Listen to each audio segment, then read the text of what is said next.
투자를 시작하고 싶은데 어디서부터 해야 할지 모르겠다는 말.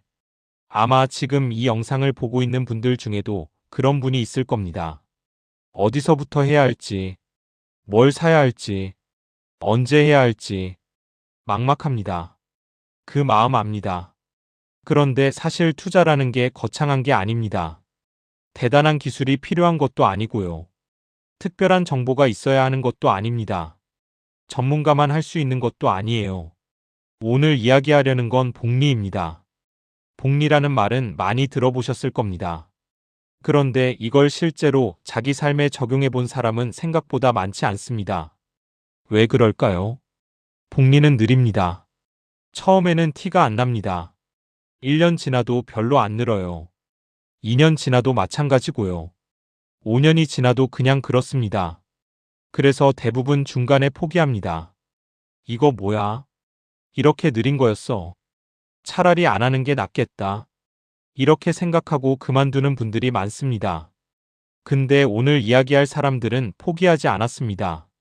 그 사람들이 뭘 했는지, 어떤 마음으로 버텼는지, 어떻게 해서 결국 성공했는지, 그걸 말씀드리려고 합니다. 오늘 이야기를 끝까지 들으시면 복리가 뭔지 이해하시게 될 거고요. 어떻게 시작해야 하는지도 감이 오실 겁니다. 그리고 가장 중요한 건 왜 버텨야 하는지를 알게 되실 거예요. 채널이 도움이 된다면 구독과 좋아요 부탁드립니다. 그게 이 채널이 계속 이야기를 이어갈 수 있는 힘이 됩니다. 영상 중간에 한 번 더 말씀드릴 테니까 지금 누르셔도 되고 나중에 누르셔도 됩니다. 그럼 시작하겠습니다. 사람들은 투자 이야기를 들으면 대개 두 가지 반응을 보입니다. 하나는 그건 돈이 많은 사람들 이야기라는 반응이고요. 다른 하나는 나는 그런 거 잘 모른다는 반응입니다.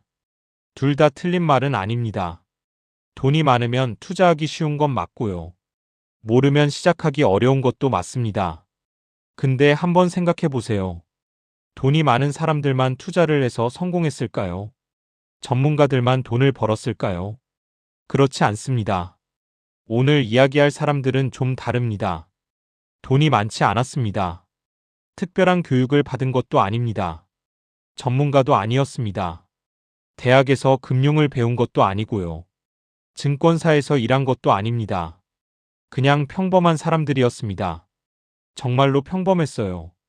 그런데 그 평범한 사람들이 보통 사람은 상상도 못할 만큼의 재산을 남겼습니다. 어떻게 그랬을까요? 비밀은 복리에 있었습니다.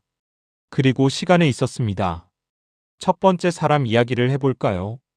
1935년 미국 시카고 근처의 작은 마을에 한 여성이 살고 있었습니다. 이름은 그레이스 그로너. 그녀는 한 제약회사에서 비서로 일하고 있었습니다. 비서라는 직업이 어떤 건지 아시죠? 그때나 지금이나 비슷합니다. 서류 정리하고, 스케줄 관리하고, 전화 받고, 잡다한 일 처리하고, 월급이 많지 않습니다. 승진도 쉽지 않고요. 특별한 보너스 같은 것도 없습니다. 화려하지도 않고요. 그냥 묵묵히 일하는 직업입니다. 그레이스는 그 애의 작은 결심을 합니다. 자기가 일하는 회사의 주식을 사기로 한 겁니다. 왜 그랬을까요? 정확한 이유는 아무도 모릅니다. 아마 회사에 대한 믿음이 있었을 거예요. 자기가 다니는 회사니까요. 어떤 회사인지 알았을 거고요. 잘 될 거라는 생각이 있었을 겁니다. 얼마를 샀을까요? 180달러어치입니다. 지금 가치로 따지면 한국 돈으로 50만 원 정도 될까요? 당시로서는 적지 않은 돈이었겠지만 그렇다고 대단한 금액은 아니었습니다. 한 달 월급을 모아서 산 건지, 몇 달을 아껴서 산 건지, 그건 알 수 없습니다. 중요한 건 그녀가 산 건 딱 3주였다는 거예요. 주식 3주. 3주라니. 지금 기준으로 보면 정말 적은 양이죠. 투자라고 부르기도 민망할 정도로 적습니다. 그런데 그게 시작이었습니다. 그리고 그녀는 그 주식을 팔지 않았습니다. 1년이 지나도, 5년이 지나도, 10년이 지나도, 20년이 지나도, 30년이 지나도 그녀는 그 주식을 들고 있었습니다. 세상이 바뀌어도, 경제가 어려워져도, 주식 시장이 폭락해도 그녀는 팔지 않았습니다. 회사에서 배당금이 나오면 어떻게 했을까요? 그걸로 또 주식을 샀습니다. 같은 회사 주식을요. 배당금이 뭐냐고요? 회사가 벌어들인 이익 중 일부를 주주들에게 나눠주는 겁니다. 주식을 갖고 있으면 정기적으로 돈을 받을 수 있어요. 그레이스는 그 배당금을 그냥 쓰지 않았습니다. 다시 주식을 샀어요. 같은 회사 주식을요. 그러면 주식 수가 늘어나겠죠. 주식 수가 늘어나면 배당금도 더 많이 받게 되고요. 더 많이 받으면 또 더 많이 살 수 있고요. 이게 복리입니다. 눈덩이가 굴러가듯이 점점 커지는 거예요. 이게 전부입니다. 그녀가 한 건 이게 다예요. 주식을 사고, 배당금이 나오면 다시 사고, 그걸 75년 동안 반복한 겁니다. 75년이요. 75년이 얼마나 긴 시간인지 생각해 보세요. 그녀가 주식을 산 게 1935년이에요. 1935년이면 아직 2차 세계대전이 시작되기 전입니다. 한국은 일제강점기였고요. 텔레비전도 없었고, 컴퓨터도 없었고, 인터넷은 상상도 못하던 시절입니다. 그때 산 주식을 2010년까지 들고 있었다는 거예요. 그 사이에 2차 세계대전이 있었고, 한국전쟁이 있었고, 베트남 전쟁이 있었고, 수많은 경제 위기가 있었고, 주식 시장이 폭락한 적도 여러 번 있었습니다. 그런데 그녀는 한 번도 팔지 않았습니다. 그레이스는 어떻게 살았을까요? 그녀는 평생 혼자 살았습니다. 작은 원룸 같은 집에서요. 침실 하나, 거실 겸 부엌, 정말 작은 집이었습니다. 자동차도 없었습니다. 어디를 가든 걸어 다녔어요. 비가 오나 눈이 오나 그녀는 걸었습니다. 옷은 중고가게에서 샀고요. 새 옷을 사는 건 사치라고 생각했나 봅니다. 누가 봐도 부자처럼 보이지 않았습니다. 오히려 가난해 보였을 거예요. 작은 집에 살고, 걸어 다니고, 중고 옷 입고, 이웃들도 몰랐습니다. 그녀가 부자라는 걸요. 친구들도 몰랐고요. 회사 동료들도 몰랐습니다. 그녀는 조용히 살았습니다. 남들 눈에 띄지 않게, 욕심 없이, 평범하게, 아니, 평범한 것보다 더 소박하게 살았습니다. 그녀는 2010년에 세상을 떠났습니다. 100세였습니다. 한 세기를 산 거죠. 1910년에 태어나서 2010년에 떠났으니까요. 그녀가 남긴 게 뭐였을까요? 720만 달러입니다. 한국 돈으로 약 90억 원. 90억 원이요. 180달러로 시작해서 90억 원이 된 겁니다. 세 주로 시작한 주식이 10만 주가 넘게 됐습니다. 주식이 분할되고 배당금이 쌓이고 그게 또 주식이 되고 75년 동안 그게 반복되니까 180달러가 90억 원이 된 겁니다. 어떻게 이게 가능했을까요? 그녀는 특별한 걸 하지 않았습니다. 주식 시장이 오를 때도 팔지 않았고요. 떨어질 때도 팔지 않았습니다. 그냥 들고 있었습니다. 주식 시장이 50% 폭락해도 그녀는 팔지 않았어요. 왜요?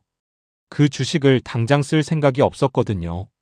지금 당장 돈이 필요하면 팔아야 하지만 지금 당장 필요하지 않으면 굳이 팔 이유가 없잖아요. 그레이스에게 그 주식은 당장 쓸 돈이 아니었습니다. 그녀는 작은 집에서 살면서 충분했고요. 중고 옷 입으면서 충분했습니다. 더 필요한 게 없었어요. 그러니까 주식을 팔 이유가 없었던 거예요. 75년 동안요. 이게 복리입니다. 시간이 만들어내는 힘이에요. 사람들은 복리를 숫자로만 이해하려고 합니다. 몇 퍼센트 수익이 났고, 얼마가 됐고, 그런데 그건 결과일 뿐입니다. 복리의 본질은 숫자가 아닙니다. 복리의 본질은 기다림입니다. 기다림. 그게 복리의 핵심입니다. 그레이스는 75년을 기다렸습니다. 그 시간 동안 세상은 많이 변했습니다. 전쟁도 있었고요. 경제 위기도 여러 번 있었습니다. 주식 시장이 반토막 난 적도 있었고요. 회사가 어려웠던 때도 있었을 거예요. 그런데 그녀는 흔들리지 않았습니다. 왜 그랬을까요? 그녀에게는 욕심이 없었습니다. 더 벌어야겠다는 생각이 없었어요. 남들처럼 살아야겠다는 생각도 없었고요. 빨리 부자가 되어야겠다는 조급함도 없었습니다. 그녀는 자기 삶에 만족했습니다. 작은 집에서 사는 것도, 중고 옷을 입는 것도, 걸어서 출퇴근하는 것도, 그게 그녀의 일상이었고요. 그 일상이 그녀에게는 충분했습니다. 부족하다고 느끼지 않았어요. 더 필요하다고 느끼지 않았고요. 그러니까 굳이 주식을 팔 이유가 없었던 겁니다. 이게 중요한 포인트입니다. 투자에서 가장 어려운 건 사는 게 아닙니다. 파는 겁니다. 사는 건 쉬워요. 돈만 있으면 살 수 있으니까요. 근데 파는 건 어렵습니다. 왜냐하면 감정이 개입하거든요. 사람들은 주식이 오르면 팔고 싶어 합니다. 지금 팔아서 수익을 확정해야겠다고 생각하죠. 안 팔면 다시 떨어질 것 같거든요. 주식이 떨어지면 또 팔고 싶어 합니다. 더 떨어지기 전에 팔아야겠다고 생각하죠. 지금 안 팔면 다 잃을 것 같거든요. 그런데 그레이스는 그 어느 쪽도 아니었습니다. 오르든 떨어지든 그녀에게는 상관없는 일이었어요. 왜냐하면 그녀는 그 주식을 쓸 생각이 없었거든요. 지금 당장은요. 그녀가 생각한 건 먼 미래였습니다. 자기가 늙었을 때, 혹은 자기가 떠난 뒤에, 그때 그 돈이 어떻게 쓰일지를 생각했던 거죠. 실제로 그녀는 그 돈을 전부 자기 모교에 기부했습니다. 장학금으로 쓰라고요. 왜 장학금이었을까요? 그녀는 어릴 때 고아였습니다. 12살 때 부모님을 잃었어요. 쌍둥이 언니와 함께 고아가 된 거죠. 그때 이웃집에서 그녀를 거두어 줬습니다. 그리고 대학까지 보내줬어요. 가난한 고아였던 그녀가 대학에 갈 수 있었던 건 그 이웃의 도움 덕분이었습니다. 그레이스는 그 은혜를 잊지 않았습니다. 평생 잊지 않았어요. 그래서 자기도 누군가에게 그런 기회를 주고 싶었던 겁니다. 자기처럼 가난한 학생들이 공부할 수 있게요. 720만 달러. 그 돈은 지금도 매년 수십 명의 학생들에게 장학금으로 돌아가고 있습니다. 그레이스 그로너 재단이라고요. 그녀가 만든 재단입니다. 그녀가 죽은 지 15년이 넘었지만 그녀의 돈은 아직도 누군가를 돕고 있습니다. 그레이스 그로너. 비서로 평생을 살았던 한 여성이 남긴 유산입니다. 두 번째 사람 이야기로 넘어가겠습니다. 이번에는 뉴욕입니다. 월스트리트요. 세계 금융의 중심지죠. 1947년 한 젊은 여성이 월스트리트의 법률 회사에 취직합니다. 그녀의 이름은 실비아 블룸. 직책은 비서였습니다. 또 비서입니다. 이상하죠. 왜 이런 이야기에는 비서만 나올까요? 그건 비서라는 직업이 특별해서가 아닙니다. 오히려 평범해서입니다. 비서는 누구나 할 수 있는 일입니다. 특별한 재능이 필요 없고요. 엄청난 학력이 필요한 것도 아닙니다. 타고난 능력이 있어야 하는 것도 아니고요. 성실하고, 꼼꼼하고, 책임감 있으면 할 수 있는 일입니다. 그래서 비서의 이야기가 의미가 있는 겁니다. 평범한 사람도 할 수 있다는 걸 보여주니까요. 특별한 사람이 아니어도 된다는 걸요. 실비아는 그 법률 회사에서 67년을 일했습니다. 67년이요. 한 직장에서요. 67년이 얼마나 긴 시간인지 아시겠어요? 대부분의 사람들은 한 직장에서 30년도 못 다닙니다. 중간에 회사가 망하거나, 자기가 옮기거나, 은퇴하거나. 그런데 67년이라니요. 그녀가 은퇴한 건 96세 때였습니다. 거의 100살이 다 되어서 은퇴한 거죠. 96세에도 출근했습니다. 눈이 오나 비가 오나 지하철을 타고 출근했어요. 한 번은 96세의 그녀가 폭설이 내리는 날에 지하철역에서 내려서 출근하는 걸 동료가 봤대요. 그 동료가 물었습니다. 이런 날씨에 왜 나오셨어요? 그녀가 뭐라고 했을까요? 왜 어디 있어야 하는데? 그게 대답이었습니다. 96세에도 눈 오는 날 지하철 타고 출근하는 사람. 그게 실비아 블룸이었습니다. 실비아의 일은 변호사들의 업무를 돕는 거였습니다. 서류 정리도 하고요. 스케줄 관리도 하고요. 그리고 하나 더 있었습니다. 변호사들의 개인 투자를 대신 처리해주는 일이었어요. 1940년대의 비서는 지금과 달랐습니다. 상사의 모든 일을 도맡아 했거든요. 개인적인 일까지 포함해서요. 상사의 가정사도 챙기고, 상사의 재정도 관리하고, 상사의 투자도 대신 처리하고, 지금 기준으로 보면 상상이 안 되죠. 그런데 그때는 그랬습니다. 그래서 실비아는 변호사들이 어떤 주식을 사는지 알고 있었습니다. 얼마나 사는지도 알았고요. 언제 사는지도 알았습니다. 월스트리트의 변호사들이요. 금융을 잘 아는 사람들이요. 부자들이요. 그 사람들이 어떤 주식을 사는지를 그녀는 다 알고 있었던 겁니다. 그녀는 그걸 지켜봤습니다. 수십 년 동안요. 처음에는 그냥 일의 일부였을 거예요. 상사가 시키니까 하는 일. 그러다가 어느 날 생각했습니다. 저 사람들이 사는 주식을 나도 사면 어떨까? 그래서 그렇게 했습니다. 변호사가 어떤 주식을 사면 실비아도 같은 주식을 샀습니다. 물론 그녀는 비서였으니까 적은 금액으로요.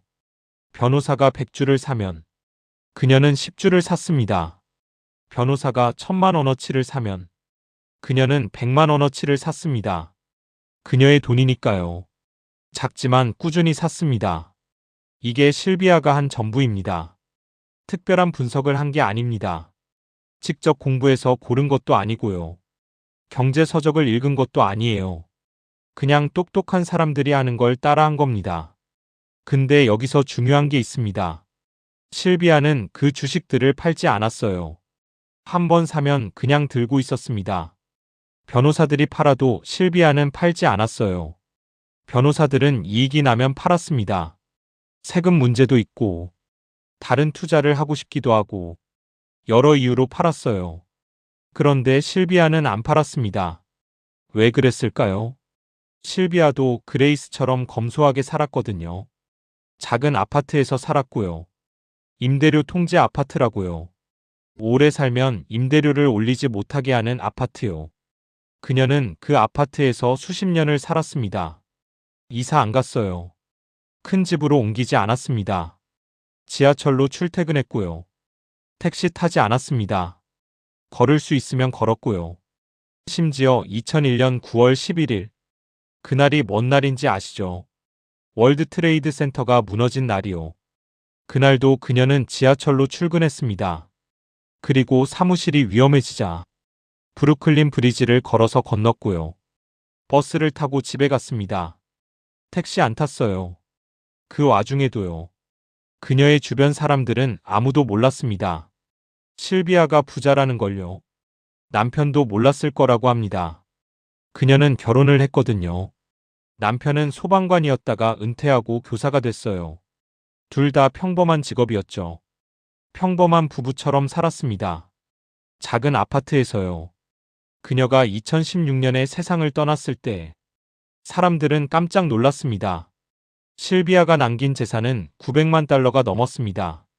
한국 돈으로 110억 원 이상이죠. 비서 생활 67년에서 모은 돈이 110억 원이라니.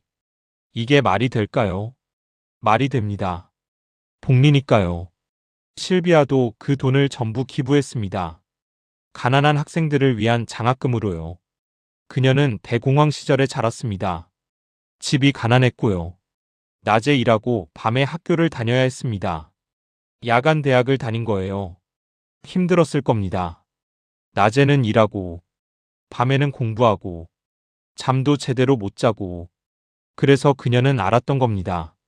교육이 얼마나 중요한지, 기회가 얼마나 소중한지, 그 기회를 갖지 못하는 사람들이 얼마나 힘든지, 그래서 그녀는 자기 돈을 그런 사람들에게 주기로 한 거예요. 실비아의 이야기에서 우리가 배울 수 있는 게 뭘까요? 첫째, 똑똑한 사람을 따라해도 됩니다. 많은 사람들이 투자를 어려워합니다. 뭘 사야 할지 모르겠다고요. 어떤 회사가 좋은지 모르겠다고요. 그런데 꼭 직접 다 알아야 할까요? 꼭 자기가 전문가가 되어야 할까요? 실비아는 그러지 않았습니다. 그녀는 그냥 주변에 있는 똑똑한 사람들을 관찰했어요. 그리고 그 사람들이 하는 걸 따라했습니다. 물론 아무나 따라하면 안 됩니다. 검증된 사람이어야 하고요. 오랫동안 실적이 좋은 사람이어야 합니다. 실비아의 경우에는 그게 월스트리트의 변호사들이었던 거죠. 금융을 잘 아는 사람들, 돈을 다루는 법을 아는 사람들, 그 사람들을 따라 한 겁니다. 둘째, 오래 들고 있는 게 중요합니다. 실비아가 변호사들을 따라 주식을 샀다고 해서 바로 부자가 된 건 아닙니다. 67년이 걸렸어요.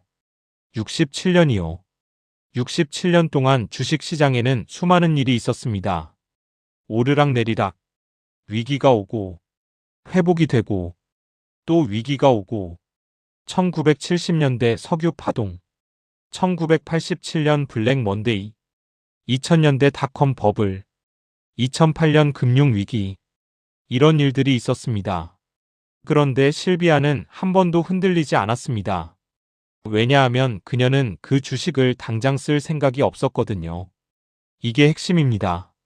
투자한 돈을 당장 쓸 거라고 생각하면 조금만 떨어져도 불안해집니다. 조금만 올라도 팔고 싶어지고요. 근데 이 돈은 당장 쓸 돈이 아니라고 생각하면 마음이 달라집니다. 여유가 생기거든요. 떨어져도 괜찮아. 어차피 지금 쓸 돈 아니니까. 올라도 안 팔아. 어차피 지금 쓸 돈 아니니까. 이렇게 생각할 수 있게 되는 거예요. 실비아에게 그 주식은 노후 자금도 아니었어요. 그녀는 96세까지 일했으니까요. 그 돈은 그냥 그녀가 죽은 뒤에 좋은 일에 쓰일 돈이었습니다. 그러니까 급할 게 없었던 거죠. 서두를 게 없었고요. 이제 세 번째 사람 이야기입니다. 이번에는 좀 다른 케이스예요. 앞에 두 사람과는 시작이 다릅니다.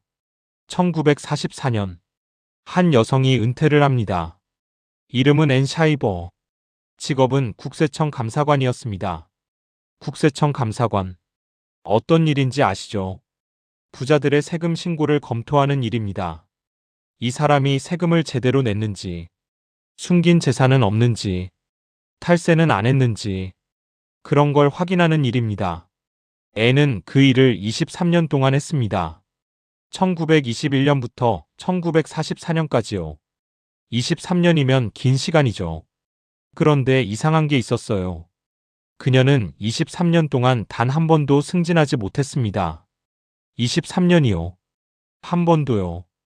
왜였을까요? 그 시절 미국에서는 여성이 승진하기 어려웠습니다. 특히 유대인 여성은 더 어려웠고요. 1920년대, 1930년대 미국은 지금과 달랐습니다. 여성 차별이 심했고요. 유대인 차별도 심했습니다. 애는 둘 다였습니다. 여성이면서 유대인이었어요. 그래서 그녀는 아무리 열심히 일해도 승진하지 못했습니다. 연봉도 거의 오르지 않았고요. 23년 내내 비슷한 수준이었습니다. 그녀의 최고 연봉이 $4,000였어요. 지금 기준으로 따지면 굉장히 적은 금액입니다. 그녀가 은퇴할 때 가진 돈은 $5,000였습니다. 지금 가치로 따지면 한국 돈 1,000만 원 정도 될까요? 아니면 좀 더 넉넉하게 2천만 원 정도. 51세에 은퇴해서 가진 돈이 그 정도. 보통 사람이라면 막막했을 겁니다. 51세면 아직 젊잖아요. 앞으로 살 날이 많은데 돈은 얼마 없고 어떻게 살아야 할지 걱정됐을 거예요. 근데 애는 달랐습니다. 그녀는 23년 동안 부자들의 세금 신고서를 봐왔잖아요. 그러면서 하나를 깨달은 겁니다. 부자들은 주식을 갖고 있더라. 그게 앤이 발견한 패턴이었습니다.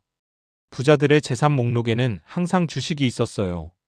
그것도 아무 주식이 아니라 유명한 회사, 배당금을 주는 회사, 오래된 회사.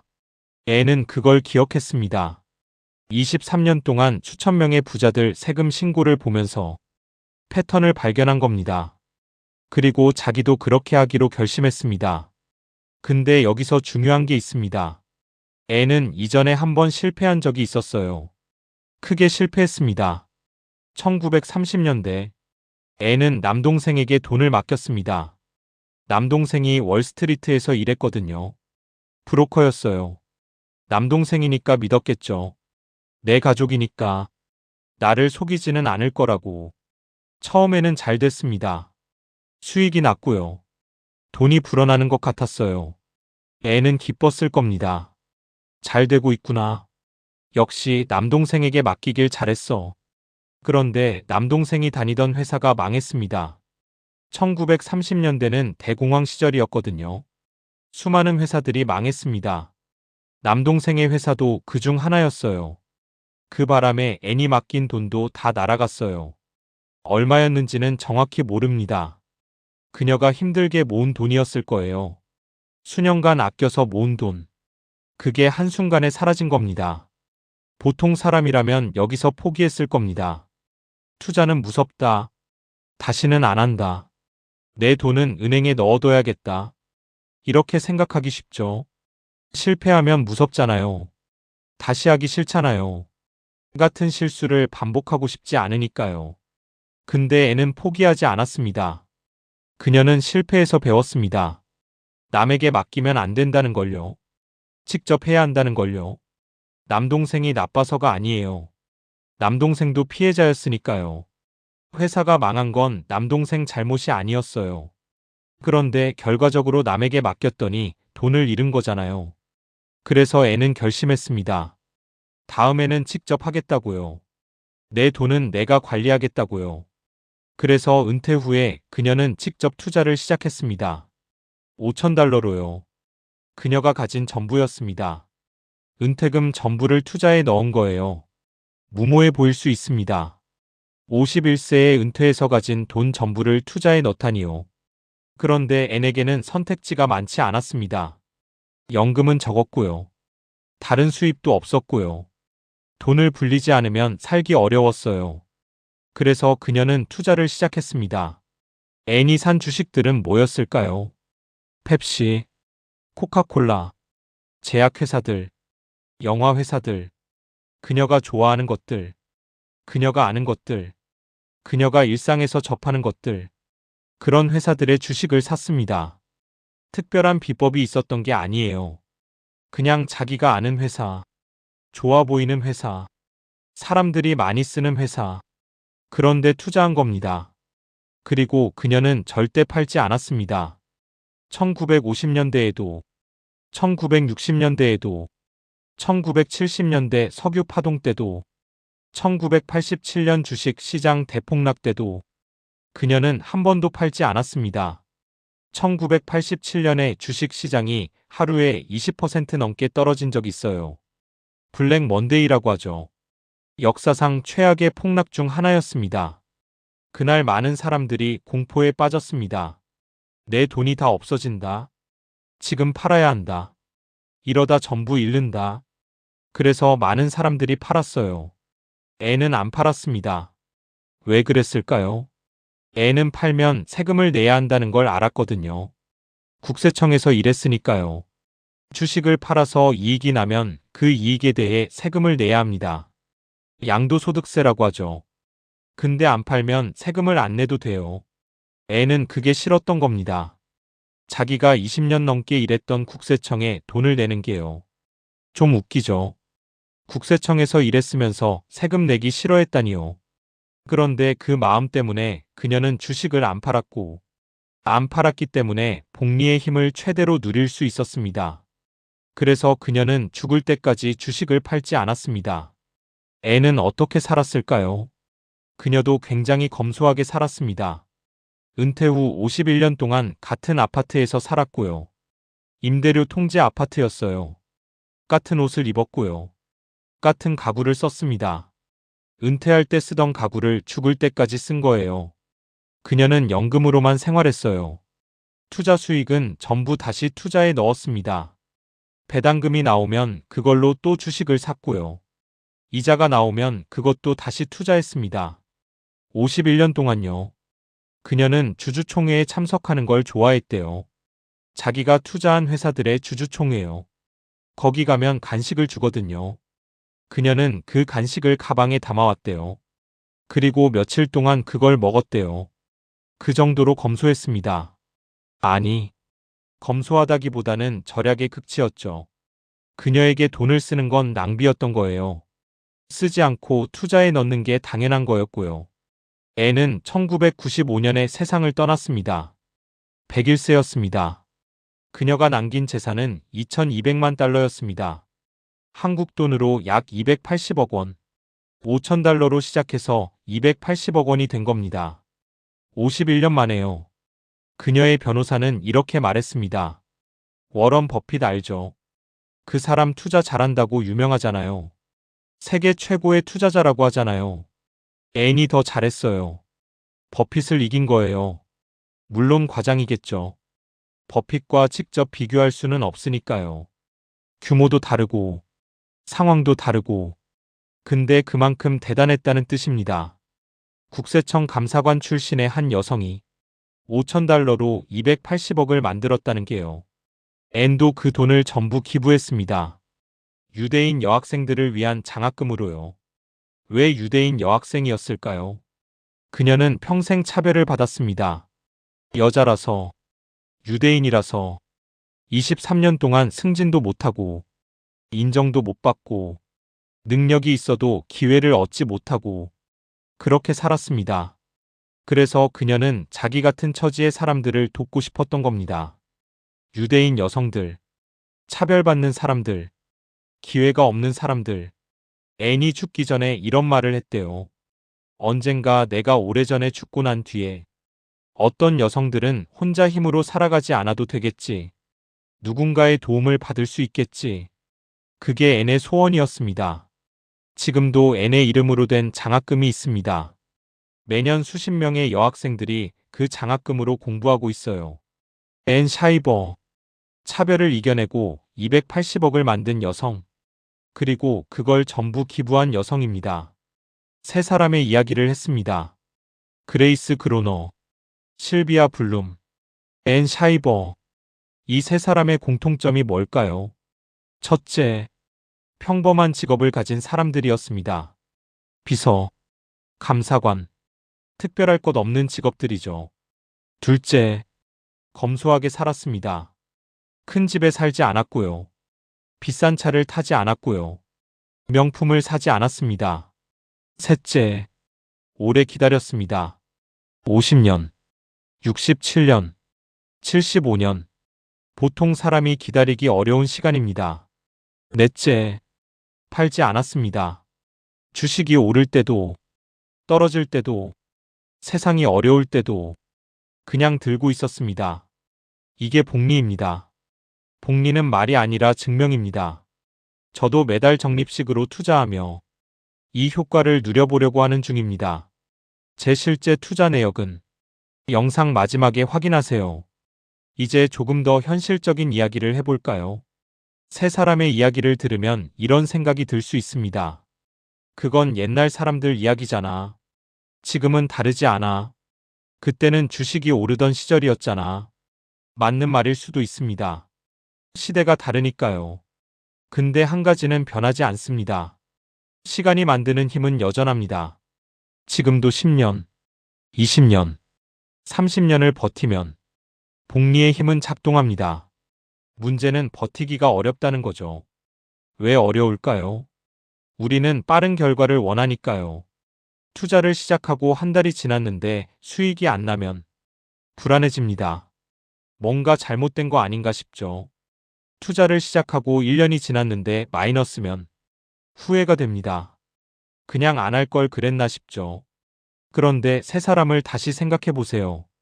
그레이스가 180달러로 주식을 샀을 때 1년 뒤에 얼마가 됐을까요? 아마 200달러 정도 됐을 겁니다. 큰 변화가 없었을 거예요. 10년 뒤에는요. 아마 500달러 정도 됐을 겁니다. 여전히 대단한 금액은 아니죠. 그레이스가 백만장자가 된 건 언제였을까요? 아마 투자를 시작하고 50년쯤 지났을 때였을 겁니다. 복리의 마법은 뒤에서 일어납니다. 처음에는 티가 안 나요. 10년 지나도 별로 안 늘어요. 20년 지나도 그냥 그래요. 근데 30년이 지나면 달라지기 시작합니다. 40년이 지나면 확 늘어나고요. 50년이 지나면 폭발합니다. 이걸 이해하면 마음이 편해집니다. 지금 당장 수익이 안 나도 괜찮은 거예요. 원래 그런 거니까요. 지금 마이너스여도 괜찮은 거예요. 원래 그런 거니까요. 중요한 건 지금이 아닙니다. 30년 뒤입니다. 50년 뒤입니다. 그때를 위해 지금을 버티는 겁니다. 물론 쉽지 않습니다. 30년 뒤를 생각하면서 오늘을 버티는 게. 그래서 몇 가지 생각해 볼 것들이 있습니다. 먼저, 욕심을 버려야 합니다. 앤 샤이버는 이런 말을 했대요. 나는 빠른 돈을 찾지 않는다. 장기적인 성과를 원한다. 빠른 돈. 이게 문제입니다. 사람들은 빠른 돈을 원합니다. 한 달 만에 2배, 1년 만에 10배. 그런 건 투자가 아닙니다. 그건 도박에 가깝죠. 투자는 느립니다. 느린 게 정상이에요. 빠르게 벌려고 하면 빠르게 잃습니다. 느리게 벌면 잃을 확률이 줄어들어요. 세 사람이 부자가 된 건 빠르게 벌어서가 아닙니다. 잃지 않아서입니다. 50년 동안, 60년 동안, 70년 동안 잃지 않고 버텼으니까 부자가 된 겁니다. 다음으로 실패를 두려워하지 않아야 합니다. 앤 샤이버는 한 번 크게 잃은 적이 있습니다. 남동생에게 맡겼던 돈을 다 날렸죠. 보통 사람이라면 거기서 포기했을 겁니다. 투자는 무섭다. 다시는 안 한다. 근데 앤은 다시 시작했습니다. 왜 그랬을까요? 그녀는 실패를 실패로만 보지 않았거든요. 배움으로 봤습니다. 남에게 맡기면 안 된다는 걸 배웠고요. 직접 해야 한다는 걸 배웠습니다. 그래서 두 번째는 성공한 겁니다. 투자를 하다 보면 실패할 때가 있습니다. 잃을 때가 있어요. 그게 끝이 아닙니다. 다시 시작할 수 있어요. 중요한 건 실패에서 뭘 배우느냐입니다. 왜 실패했는지, 다음에는 어떻게 해야 하는지, 그걸 배우면 실패가 자산이 됩니다. 애는 첫 번째 실패 덕분에 두 번째 성공을 한 겁니다. 여기서 잠깐 일상적인 이야기를 해볼게요. 어떤 사람이 있다고 생각해 보세요. 오늘 아침에 일어났습니다. 출근 준비를 합니다. 머릿속에는 여러 생각이 있습니다. 오늘 할 일, 어제 못한 일, 내일까지 해야 하는 일. 그러다가 문득 생각합니다. 아, 맞다. 나 투자하고 있었지. 그런데 그 사람은 아무것도 하지 않습니다. 확인하지 않아요. 조정하지 않아요. 그냥 출근합니다. 이게 좋은 걸까요? 나쁜 걸까요? 저는 좋은 거라고 생각합니다. 왜냐하면 아무것도 하지 않는 게 투자에서는 최선일 때가 많거든요. 사람들은 뭔가 해야 할 것 같은 느낌을 받습니다. 투자했으니까 관리를 해야 할 것 같고, 상황을 봐야 할 것 같고, 필요하면 조정해야 할 것 같고. 근데 그레이스는 아무것도 안 했습니다. 75년 동안요. 실비아도 아무것도 안 했습니다. 67년 동안요. 앤도 아무것도 안 했습니다. 51년 동안요. 아무것도 안 하는 게 어려운 겁니다. 손이 근질근질하거든요. 뭔가 해야 할 것 같은 그 느낌. 그걸 이겨내는 게 투자의 핵심입니다. 또 다른 장면을 생각해 보세요. 어떤 사람이 주말에 집에서 쉬고 있습니다. 소파에 앉아서 TV를 보고 있어요. 그러다가 핸드폰을 봅니다. 투자한 게 얼마나 됐나 궁금해서요. 열어봤더니 마이너스입니다. 지난주보다 떨어졌어요. 그 사람 마음이 어떨까요? 불안하겠죠. 왜 떨어졌지? 뭐가 잘못된 건가?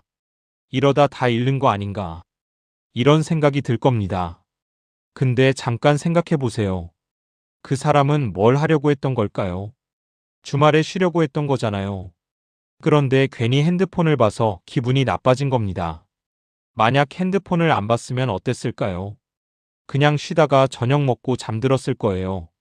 기분 좋게요. 투자 금액이 떨어진 건 사실입니다. 근데 그게 그 사람의 주말을 망칠 이유가 될까요? 아니잖아요. 그 돈은 당장 쓸 돈이 아니잖아요. 10년 뒤에 쓸 돈이잖아요. 20년 뒤에 쓸 돈이잖아요. 그러면 오늘 떨어졌든 올랐든 지금 그 사람 삶에는 아무 영향이 없는 거예요. 그런데도 사람들은 자주 봅니다. 그리고 자주 불안해합니다. 자주 후회하고요. 자주 결정을 바꾸고요. 그게 문제입니다. 자주 보면 자주 흔들립니다. 자주 흔들리면 실수할 확률이 높아지고요. 그레이스는 자주 안 봤을 겁니다. 75년 동안 들고 있으려면 자주 보면 안 되거든요. 실비아도 마찬가지입니다. 앤도 마찬가지고요. 그 사람들이 성공한 이유 중 하나는 안 봐서입니다. 이상하게 들릴 수도 있어요. 투자했는데 안 보면 어떡해. 근데 생각해 보세요. 볼 이유가 뭐예요? 지금 팔 거 아니잖아요. 지금 바꿀 거 아니잖아요. 그러면 볼 필요가 없잖아요. 보면 괜히 마음만 불편해지고, 불편해지면 뭔가 하고 싶어지고, 뭔가 하면 대부분 손해보고, 이게 패턴이에요. 그래서 안 보는 게 좋습니다. 하나 더 장면을 생각해 볼게요. 어떤 사람이 친구를 만났습니다. 오랜만에 만난 친구예요. 밥 먹으면서 이야기를 나눕니다. 이것저것 이야기하다가 친구가 말합니다. 나 요즘 투자 좀 했는데 꽤 벌었어. 그 사람 마음이 어떨까요? 부러울 수 있어요. 그리고 조급해질 수 있죠. 나도 뭔가 해야 하나. 나도 그렇게 벌어야 하나. 나는 왜 그렇게 못 벌지? 이런 생각이 들 수 있습니다. 근데 여기서 중요한 게 있어요. 그 친구가 정말로 벌었는지는 알 수 없습니다. 사람들은 번 건 말하고 잃은 건 안 말하거든요. 그리고 설령 벌었다고 해도 그게 그 사람 이야기지. 내 이야기가 아니잖아요. 투자는 경쟁이 아닙니다. 남보다 더 벌어야 이기는 게임이 아니에요. 내가 정한 목표를 향해 가는 거예요.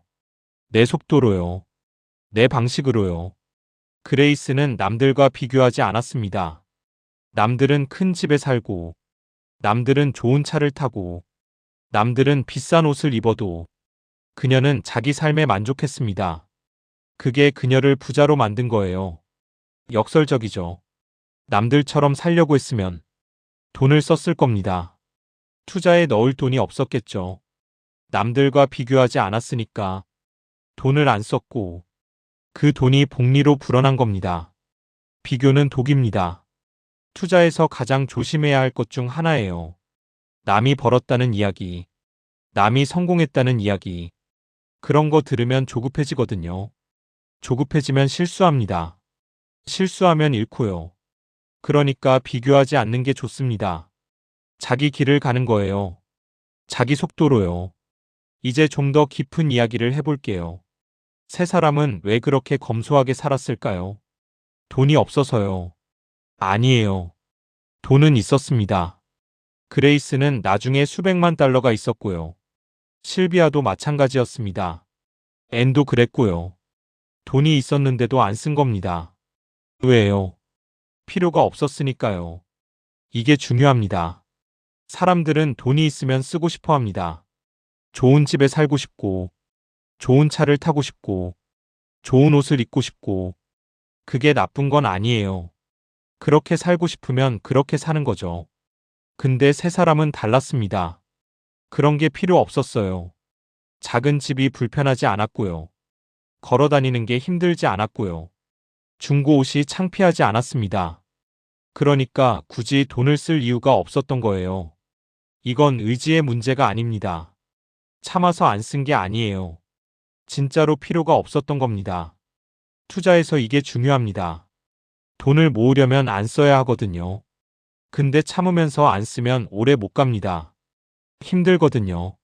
진짜로 필요 없다고 느끼면 쉬워집니다. 참는 게 아니니까요.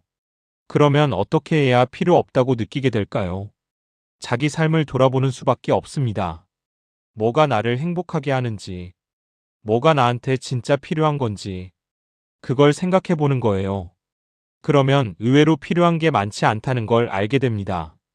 좋은 집이 없어도 행복할 수 있고요. 좋은 차가 없어도 잘 살 수 있습니다. 비싼 옷이 없어도 괜찮아요. 그걸 알게 되면 돈을 안 쓰는 게 어렵지 않아집니다. 그리고 그 돈이 쌓이기 시작하면 복리가 작동하기 시작합니다. 하나 더 이야기하고 싶은 게 있습니다. 세 사람은 왜 그 돈을 전부 기부했을까요? 자식이 없어서요. 그것도 이유가 될 수 있겠죠. 세 사람 모두 자식이 없었으니까요. 근데 그것만은 아닌 것 같습니다. 그레이스는 자기가 받은 은혜를 갖고 싶었습니다.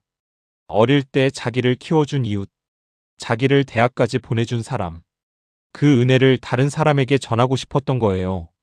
실비아도 비슷합니다. 대공황 시절에 가난하게 자랐으니까요.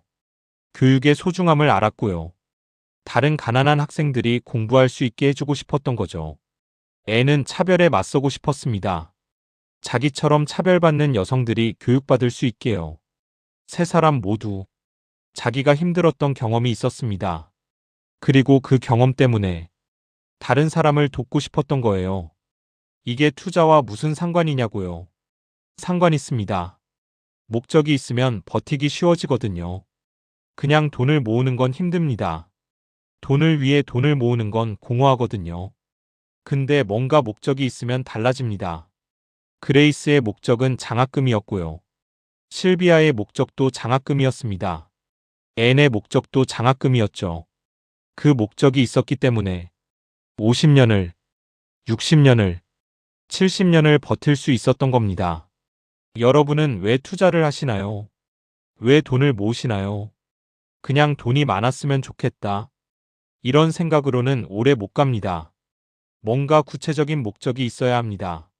노후 자금일 수도 있고요. 자녀 교육비일 수도 있습니다. 집을 사고 싶은 것일 수도 있고요.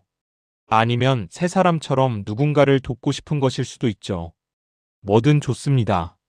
중요한 건 목적이 있느냐입니다. 목적이 있으면 흔들릴 때 버틸 수 있습니다.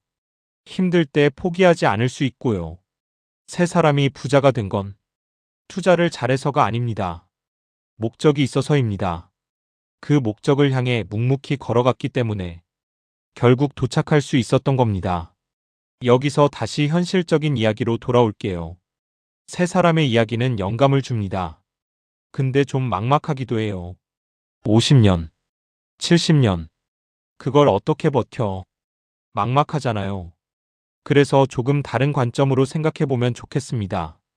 50년을 버티는 게 아니에요. 오늘 하루를 버티는 거예요.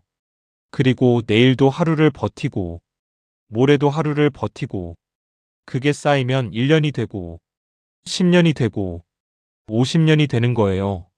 하루하루는 별거 아닙니다. 오늘 하루 버티는 건 어렵지 않아요.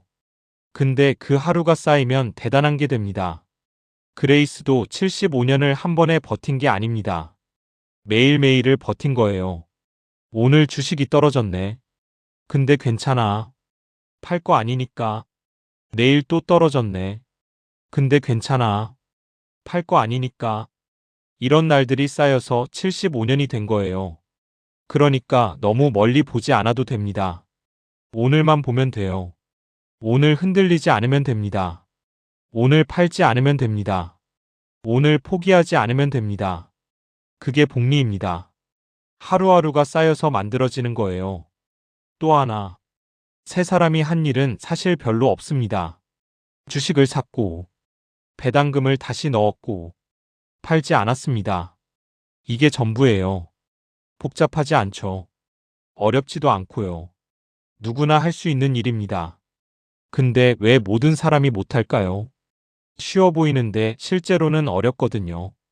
팔지 않는 게 어렵고, 기다리는 게 어렵고, 욕심 안 부리는 게 어렵습니다. 그래서 대부분 실패하는 거예요. 쉬운 일을 꾸준히 하는 게 가장 어렵습니다. 세 사람은 그걸 해낸 겁니다. 쉬운 일을 50년 동안 꾸준히. 그게 비결입니다. 특별한 기술이 아니에요. 꾸준함입니다. 영상 내용과 별개로 저는 개인적으로 적립식 투자를 이렇게 이어가고 있습니다. 수익을 보여드리기보다는 그냥 과정을 기록해두는 정도로만 봐주시면 좋겠습니다. 이 내용은 개인적인 투자 기록이며 투자 권유가 아닙니다. 이제 마무리를 할게요. 오늘 이야기한 건 복리입니다. 그리고 복리를 실현한 세 사람의 이야기였습니다. 그레이스 그로너, 180달러를 90억 원으로 만든 비서, 실비아 블룸, 상사를 따라하다가 110억 원을 만든 비서, 앤 샤이버, 실패를 딛고 280억 원을 만든 감사관. 이 세 사람이 특별한 건 아닙니다. 평범한 사람들이었어요. 근데 평범한 사람이 비범한 결과를 만들었습니다. 어떻게요? 시간의 힘을 빌려서요. 복리의 힘을 빌려서요. 그리고 그 힘을 빌리려면 버텨야 합니다. 오르면 팔고 싶은 마음을 버텨야 하고요. 떨어지면 겁나는 마음을 버텨야 합니다. 남들 따라 하고 싶은 마음도 버텨야 하고요. 빨리 벌고 싶은 마음도 버텨야 합니다. 버티면 복리가 일을 합니다. 내가 안 해도 복리가 불려줍니다. 그게 복리의 마법입니다. 오늘 영상의 핵심은 이겁니다. 복리는 기다림의 대가입니다. 기다리지 못하면 복리는 작동하지 않습니다. 기다리면 복리가 알아서 해줍니다. 그레이스는 75년을 기다렸고, 실비아는 67년을 기다렸고, 앤은 51년을 기다렸습니다. 여러분은 얼마나 기다릴 수 있으신가요? 정답은 없습니다. 10년이어도 좋고, 20년이어도 좋고, 30년이어도 좋습니다. 중요한 건 기다리겠다는 마음입니다. 그 마음이 있으면 복리는 여러분 편이 됩니다. 이 영상은 한 번 듣고 끝내지 않아도 됩니다. 잠들기 전에도, 출퇴근길에도 복리를 이해하는 시간이 조금씩 쌓이길 바랍니다. 구독과 좋아요를 눌러주세요. 오늘도 영상 봐주셔서 감사합니다.